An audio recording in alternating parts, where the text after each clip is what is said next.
In this video, we're looking at understanding opposite integers. So our key idea is that opposite numbers are the same distance from zero, but in opposite directions on the number line.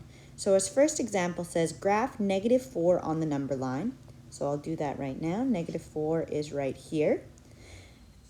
So then it says, what is the number opposite of -4? So it's 1, 2, 3, 4 places to 0. So the opposite must be 4 places in the other direction, which would be +4.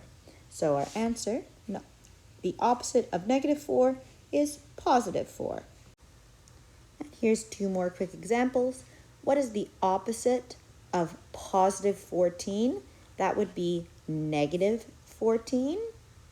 And down here, what number is opposite of -9? That would be +9.